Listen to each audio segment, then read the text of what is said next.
డబ్బుకు విలువ ఉండొచ్చు, కానీ డబ్బుతో విలువ రాదు. ఆ విషయాన్ని నిరూపించిన అతి కొద్ది మందిలో పూసపాటి అశోక్ గజపతిరాజు గారు ఒకరు. విగ్రహంలోనే కాదు, వ్యక్తిత్వంలోనూ నిండైన మనిషి రాజుగారు. 40 ఏళ్లుగా రాజకీయాల్లో ఉన్న చిన్న మరక కూడా లేకుండా స్వచ్ఛ పాలిటిక్స్కు బ్రాండ్ అంబాసిడర్గా నిలిచారు. 4 దశాబ్దాల రాజకీయ జీవితంలో ఆయన్ని ఎవరూ వేలెత్తు చూపింది లేదు, పల్లెత్తు మాట అనింది లేదు. కానీ ఈ మధ్య కొంతమంది తెలియని వాళ్ళు తక్కువ చేసి మాట్లాడటం చాలా విచారకరమైన విషయం. రాజకీయ నాయకుడు కాకముందే ఆయన రాజు. దేశంలోని ప్రముఖ సంస్థానాల్లో ఒకటైన విజయనగర సంస్థానానికి వారసుడు. కోట్లని కాదనుకుని భూములను బంగళాలను వదులుకున్న అసామాన్యుడు. ఎలైట్ సర్కిల్లో పెరిగిన, విజయనగరం వీధుల్లోనే తిరిగిన సామాన్యుడు. గ్వాలియర్ రాజ్య సంస్థానాల్లో చదువుకున్నాడు. పెద్ద పెద్ద పట్టాలు లేకపోవచ్చు, కానీ ఆయన డిగ్నిటీ ముందు అవన్నీ దిగతుడుపు. కార్పొరేటర్గా ఉంటేనే కళ్ళు నెత్తికెక్కినట్లు బిహేవ్ చేస్తున్న రోజులివి. ఎమ్మెల్యేగా, మంత్రిగా, కేంద్ర మంత్రిగా ఉన్న ఆయన ఇతర వ్యవహారాల్లో జోక్యం చేసుకోలేదు. ఇప్పుడు విమానాల శాఖ మంత్రిగా ఉన్న అశోక్ ఫ్యామిలీకి 1945లోనే సొంత విమానం ఉండేది. కలకత్తా నుంచి చెన్నై వరకు మొత్తం ఈస్ట్ కోస్ట్లో ఎక్కడా బీఎస్సీ కాలేజీ లేదు. అశోక్ తండ్రి పివిజి రాజు 100 ఏళ్లకు మునిపే విజయనగరం మహారాజా కాలేజీలో బీఎస్సీ కోర్సు పెట్టించారు. దాదాపు 2 లక్షల ఎకరాలు విద్యా సంస్థలు, దేవాలయాలకు ఇచ్చిన కుటుంబం అది. తన 40 ఏళ్ల రాజకీయ జీవితంలో ఒక్కసారి కూడా పోలీస్ స్టేషన్కి కానీ, ఎస్పీ ఆఫీసుకు కానీ ఫోన్ చేసి ఈ కేసు మా వాళ్లే వదిలేయండి అని కానీ, పలానా వాళ్ల మీద కేసు పెట్టడని కానీ చెప్పిన దాఖలా లేదు.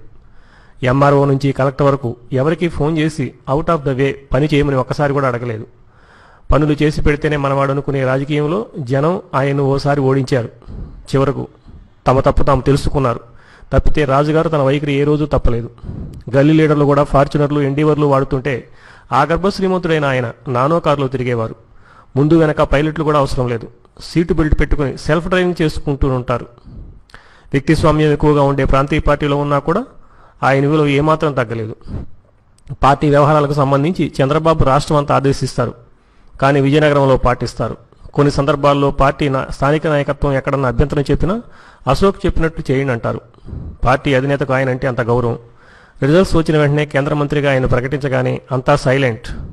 రాజకీయాలకు సంబంధించి ఆయన రోల్ మోడల్. ఎంపీ నిధులతో అంతా రోడ్లేసుకుని బిల్డింగులు కట్టిస్తే ఈయన స్కూలు పిల్లలకు బెంచీలు వేయించారు. వారికి కిండ్లే, ఈబుక్ రీడర్లు కొనిపించి పుస్తకాలు చదవమన్నారు. ఎవరో చిన్నారి ఆయన గొప్పతనం గురించి చెప్తుంటే విని పసిపిల్లల కన్నీళ్లు పెట్టుకున్నారు.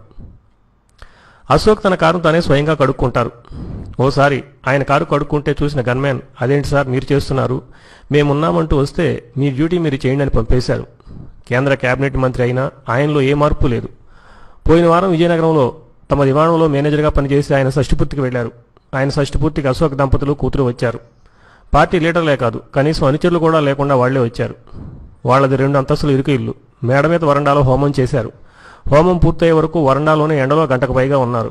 హోమం తర్వాత మరో గంట సేపు చిన్న గదిలో కూర్చున్నారు. షష్ఠిపూర్తి దంపతులకు మంగళ స్నానాలు చేయిస్తారు. అశోక్ దంపతులు మొదటగా వారి మీద నీళ్లు పోసి అప్పుడు వెళ్లారు.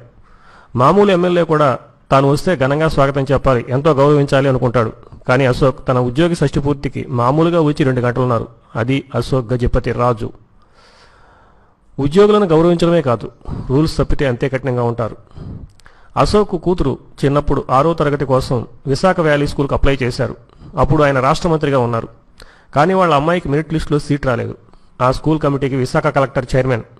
అశోక్ అఫీషియల్ పిఏ కలెక్టర్కి ఫోన్లో విషయం చెప్పాడు. ఆ విషయం అశోక్ కూడా చెప్పలేదు. ఇలాంటి చిన్న విషయం చెప్పేదేముంది, వాళ్ళ అమ్మాయికి సీట్ కోసమే కదా అనుకున్నాడు. కలెక్టర్ అమ్మాయికి సీట్ ఇచ్చాడు. ఓ వారం తర్వాత అశోక్ ఏదో మీటింగ్ కోసం విశాఖ వెళ్లారు.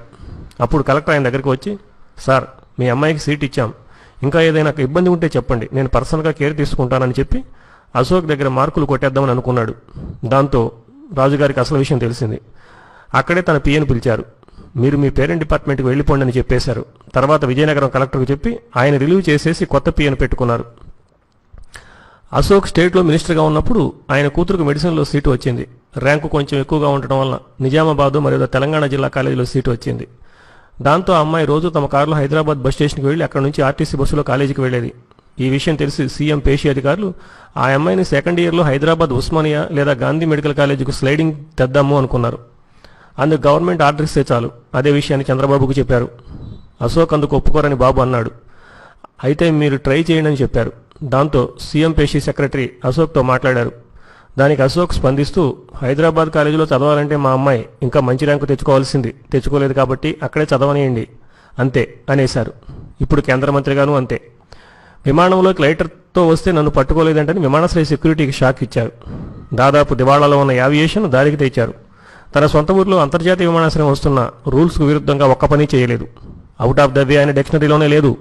కేంద్రం నిధుల విషయంలో మనం సరిగ్గా ఒత్తిడి తేలేకపోతున్నామని ఓసారి చంద్రబాబు టీడీపీ పార్లమెంటరీ మీటింగ్లో క్యాజువల్గా అంటే, నేను సరిగ్గా పనిచేయలేకపోతున్నానని భావిస్తే ఇప్పుడే కేబినెట్కి రిజైన్ చేస్తానని నికార్సైన మనిషి. అందుకే మళ్లీ చెప్పటం, నిజాయితీ ఉన్నోళ్ళు చాలామంది ఉండొచ్చు, కానీ బంధుప్రీతి, కులాభిమానం, పక్షపాతం, మొహమాటం ఏమీ లేని నేత పూసపాటి అశోక్ గజపతి రాజు.